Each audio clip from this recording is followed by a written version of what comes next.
April 9, 2018 updated 7 hours ago. Future learning why the risk of going cold tech turkey is worth it. Have you deleted your Facebook account yet?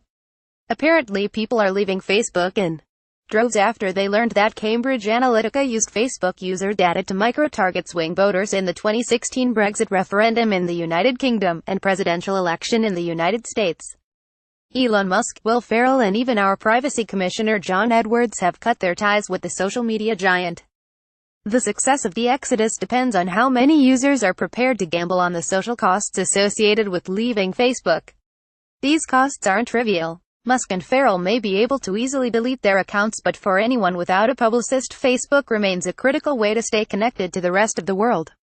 For one, Facebook is the go-to events management tool.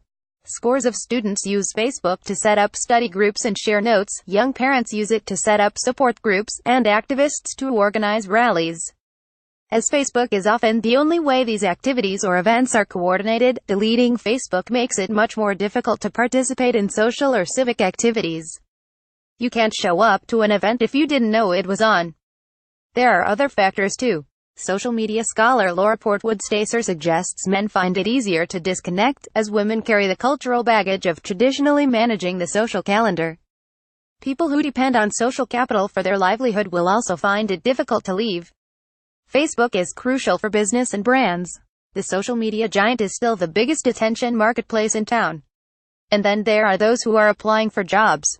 10 years ago, all you had to worry about was hiding any lurid online photos. Now a bad photo may be better than nothing at all. Some recruitment experts have suggested that having no Facebook profile can lead hiring managers to question your social skills. To put it simply, deleting Facebook is like requesting to be removed from the white pages a decade or two ago. It doesn't make you impossible to contact, but it invites social exclusion. With over 2 billion users, Facebook is the world's most popular cafe or office water cooler. A place to catch up with others and stay informed. If enough people delete Facebook, then the social infrastructure of Facebook will collapse. Part of the gamble of this includes with weak ties, the Facebook-only friends, those you met backpacking in Southeast Asia or awkwardly shared details with at a work conference. We typically care less for these weaker ties, but network and media scholars have long acknowledged they turn out to be valuable contacts for that next venture or job opportunity. If you believe in the career maxim, it's all about who you know then. Sociologist Gary Paul Green even contends that having weak ties can aid in competitive pursuits such as buying a house. In this sense, Facebook is more than a platform, it is the social infrastructure to people's lives. An essential and widely shared utility that is indispensable for over 2 billion people. A service that people think they cannot go without.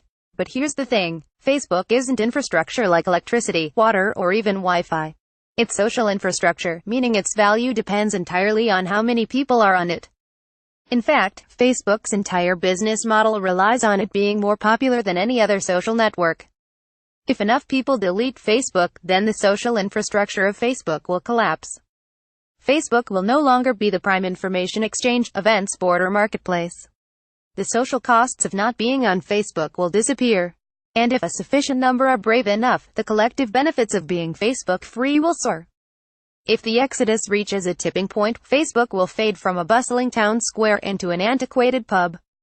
A place that once felt familiar but refused to go with the time, so its patrons moved on. Where could people move to? The Cambridge Analytica scandal suggests people want better privacy from their social networks. There are other platforms out there that provide it. There's Diaspora, a network where users own their own data, and there's Elo, an ad-free social network for creatives where data isn't shared with third parties. Then, there are web browsers such as Brave, which blocks ads and trackers. Brave provides a solution for those who aren't willing to delete Facebook but want to stop them from tracking you once you leave the social network. These alternative places suggest you can have your internet cake and eat it too. They favorably rewrite the terms of the social network contract, meaning merely having access to your online friends no longer comes with the trade-off of having to grant third parties the rights to analyze your online behavior. Besides, life is still possible without Facebook. I deleted my account nearly 4 years ago, and I'm still here.